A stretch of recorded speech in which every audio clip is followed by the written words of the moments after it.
Untuk porang sendiri itu kadang habis ya. Kapan habis? Kalau misalnya rumputnya tidak ada dan sebagainya, uret itu akan menyerang pada tanaman porang sehingga tanaman porang itu akarnya habis. Nah, ciri-cirinya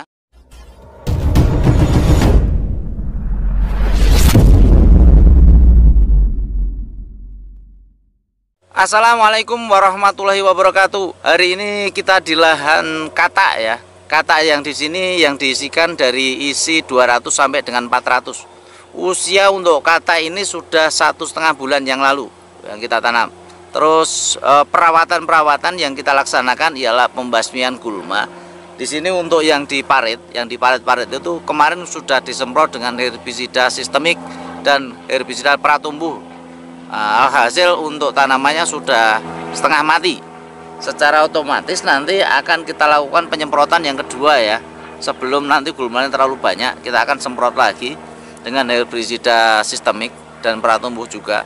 Terus yang ada di gulutan-gulutan itu secara otomatis kita cabuti secara manual ya. Ini untuk perawatan pada tanaman-tanaman kecil. Nah, di tanaman kecil ini juga sangat sering terjadi gangguan ya. Gangguan-gangguan pada tanaman sehingga akan sangat merugikan bagi tanaman kita karena pada waktu bulan pertama, bulan kedua, bulan ketiga itu secara otomatis yang kita harapkan tanaman itu memang benar-benar sehat dan membentuk akar yang maksimal supaya nanti perkembangan selanjutnya itu memang seperti yang kita harapkan. Dengan adanya harapan itu tentunya juga ada masalah. Masalah itu yang paling banyak timbul, ini sangat mengganggu bagi tanamannya, ialah hama. Adanya hama kecil pada waktu penanaman kecil kayak gini. Dari pertama yang di atas, yakni adanya ulat ya. Ulat yang sering memakan daun. Terus ada juga belalang itu juga memakan daun juga. Yang ketiga yang dari dalam tanah, ini yang paling sulit untuk dikendalikan. Hama yang ada di dalam tanah ini biasanya kita sebut uret. Nah, uret, penggerek batang. Ya, penggerek batang, penggerek akar di situ. Nah, ciri-ciri untuk tanaman kita yang terserang uret itu secara otomatis pada dasarnya kalau rumput itu biasanya menyerang akar-akar, akarnya habis ya. Nah, ini untuk tanaman porang kalau seandainya itu ada rumput yang diserang pasti rumputnya dulu. Tapi untuk tanaman porang ini kelihatannya agak pahit, agak beracun sehingga hewan pun juga akan milih kalau ada yang namanya yang lain akan dimakan yang lain.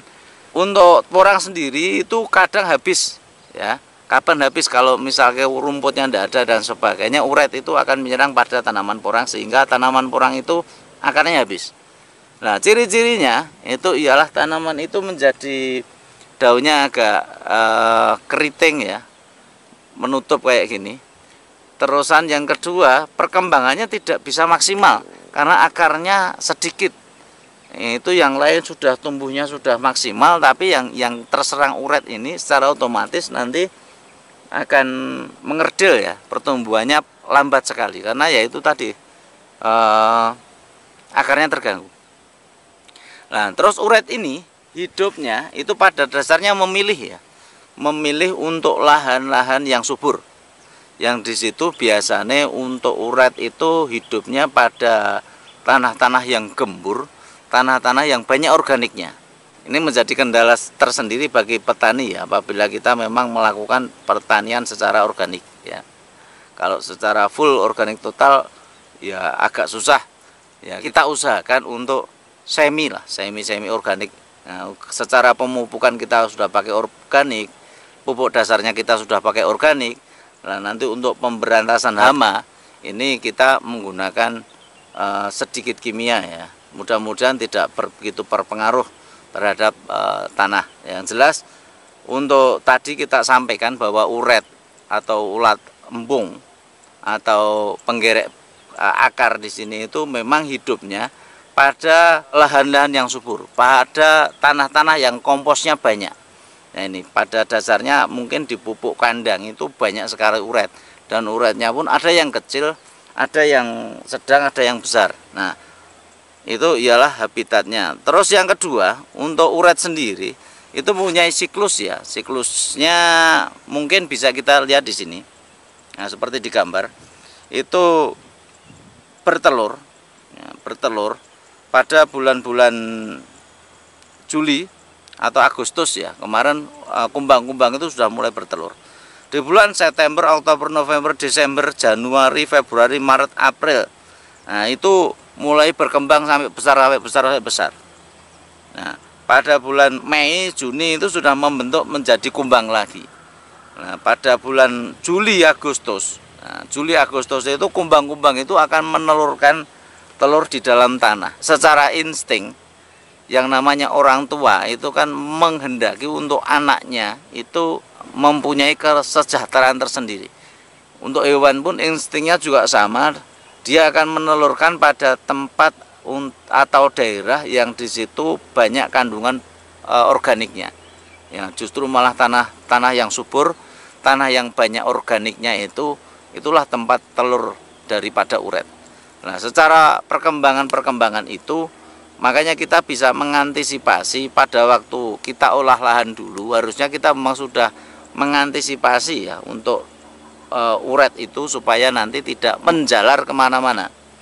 Nah, kalau sudah ditemukan di lahan, secara otomatis itu sangat mengganggu tanaman. Ini untuk tanaman yang terganggu untuk uret itu seperti ini.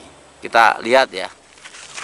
Nah, ini tanaman-tanaman yang harusnya itu normal, ya, tidak ada gangguan. Terus di sini ada beberapa tanaman yang, nah ini dari batangnya juga layu. Ini sudah muncul lagi tunas kedua. Nah, ini tidak ada masalah. Untuk warna agak kekuning-kuningan wajar ya.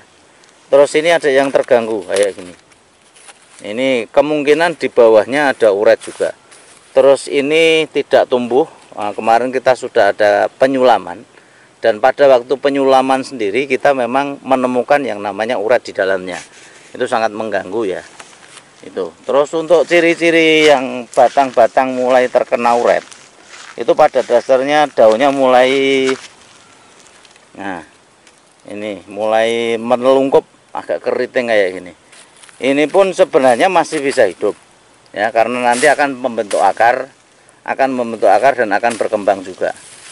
Nah, secara otomatis apabila uret yang ada di dalam tanah itu kita harus basmi dahulu.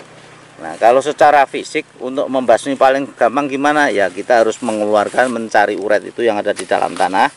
Ya kita matikan secara manual. Nah, ini menjadi pekerjaan yang sangat rumit. Nah, untuk rumit sekali. Banyak konten di antara teman-teman semua yang membasmi secara kimia, ya, itu pun pada dasarnya berhasil. Ya tentunya nanti pun juga akan menjadi persoalan tersendiri, karena yang namanya obat kimia itu, yang jelas insektisida untuk membasmi uret itu akan meninggalkan residu ya, residu pada tanah ya, pada tanah. Kalau seandainya kita aplikasikan dan itu segera mati secara otomatis, karena nanti untuk mikroorganisme dan organisme yang ada di dalam tanah pun pada dasarnya juga mati. Nah, secara otomatis kita harus selalu mengembalikan yang namanya mikroorganisme yang ada di dalam tanah. Ini supaya nanti tanah itu kesuburannya tetap ada. Sehingga apabila kita sudah aplikasikan yang namanya insektisida, nanti untuk insektisida ini banyak mereknya ya. Pada dasarnya uret itu tidak hanya dengan insektisida khusus. Pada dasarnya semua insektisida itu pasti akan membunuh uret. Ya, cuman aplikasinya bagaimana, karena uret itu adanya di dalam tanah. Nah, di dalam tanah secara otomatis kita memang harus mungkin disiram di sini. Ada yang menggunakan insektisida yang jenisnya granul, ditabur di atasnya kayak gini, sehingga nanti begitu ada air hujan dia akan meresap ke tanah dan meracuni ya yang namanya hewan-hewan pengganggu yang ada di dalam tanah. Tapi ada juga yang menggunakan cair ya, yang langsung disiram di dalam tanah sehingga secara otomatis akan lebih cepat meresap di situ, terus mengganggu untuk hewan-hewan pengganggu yang ada di dalam tanah ya.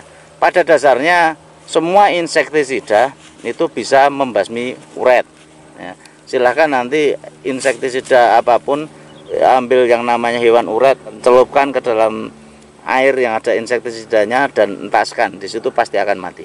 tidak memandang merek apapun ya, silahkan nanti untuk penggunaan itu. Yang jelas yang kita tekankan di sini, karena di tanah yang sudah dikocor dengan insektisida itu secara otomatis akan membunuh mikroorganisme dan organisme yang lain.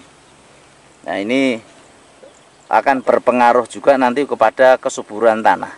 Secara otomatis nanti apabila sudah dilakukan dengan pembasmian itu secara total, ya usahakan nanti untuk dikembalikan lagi, ya, dikembalikan kesuburan tanahnya itu dengan yang namanya kemarin selalu kita upload pupuk organik cair. Nah, pupuk organik cair nanti bisa buat sendiri. Kemarin sudah kita bikin kontennya. Ya, silahkan dibuat sendiri, atau kalau misalkan nanti untuk tidak bisa membuat sendiri, silahkan hubungi nomor yang di sini. Nanti secara otomatis akan kontak ya, kontak beliau. Nah, insya Allah amanah juga, itu adik saya, silahkan dihubungi. Nah, itu untuk pemberian yang namanya POC itu akan mengembalikan lagi unsur-unsur yang ada di dalam tanah. Nah, ini kita baru dibantu oleh Mas yang membersihkan gulma sambil penyulaman itu. Nah, ini di sini banyak ya, blok-blok yang di sini itu banyak yang terserang hama uret, hingga nanti untuk pertumbuhannya pasti terganggu. Yang lain sudah harusnya tinggi, yang ini masih kecil. Nah, yang itu masih kecil. Nah, itu. Terus yang di sana daunnya agak kuning, menguning itu. Nah, ini salah satu dampak dari gangguan uret itu, tidak secara langsung akan mati. Ada yang secara langsung mati, tapi ada yang memang akar-akarnya itu habis, hilang. Nah, ini untuk yang lain pada dasarnya sudah harusnya tumbuh besar-besar segini. Ini yang masih terganggu ya, karena di dalamnya ada yang namanya hewan uret. Ini kita harus waspadai. Untuk petani porang pada khususnya, ini harus mewaspadai ini ya, karena akan berpengaruh sekali nanti pada pertumbuhan selanjutnya. Kalau ini sudah kita waspadai dan kita sudah antisipasi, belum tentu habis uretnya. Kemungkinan nanti kalau ada kumbang lagi yang bertelur lagi juga sangat mungkin sekali untuk uret itu ada di sini. Makanya di sini mulsa itu juga membantu sekali untuk menanggulangi, karena nanti untuk kumbang tidak mudah ya masuk ke dalam gulutan ini, karena cuma lubangnya tertentu, tidak mungkin menembus langsung ke plastik mulsa ini. Nah, itulah mungkin yang kita jelaskan ya, bagaimana kita membasmi dan merawat tanaman porang ya dengan hama yang tidak bisa kita lihat secara langsung. Hama uret pada dasarnya ini harus sangat diwaspadai, karena pada lahan-lahan yang ada uretnya itu rata-rata di situ uretnya juga banyak. Jadi kita harus waspada dari awal, kita sudah kondisikan harusnya dari dulu saat olah lahan kita sudah harus netralkan semua, dinetralisir semua lahan itu supaya tidak ada uret, harus dikasih yang namanya insektisida juga dan sebagainya pada saat pengelolaan lahan, sehingga nanti pada waktu kita penanaman, kita melakukan perawatan, itu unsur-unsur residu yang ada dalam insektisida itu sudah secara otomatis akan hilang ya, karena kita masuki dengan unsur-unsur organik yang lumayan banyak. Ya, kita harapkan nanti kita sudah tahu permasalahannya apa terhadap tanaman kita, sehingga kita bisa mengantisipasi dan mengambil tindakan. Seandainya itu tanaman sehat, tidak ada yang namanya uretnya dan sebagainya, itu memang harapan petani, sehingga kita tidak terlalu rame ya, capek-capek kita melakukan perawatan yang demikian. Tapi ini ialah suatu hal yang tidak diinginkan petani apabila terjadi hama tersebut. Mau nggak mau ya harus dilakukan tindakan. Mungkin dari saya itu dulu. Berkah selalu, sukses selalu buat teman-teman semua petani porang pada khususnya dimanapun Anda berada. Bila ada salah kata, mohon maaf yang sebesar-besarnya. Billahi taufiq wal hidayah. Wassalamualaikum warahmatullahi wabarakatuh. Bye-bye.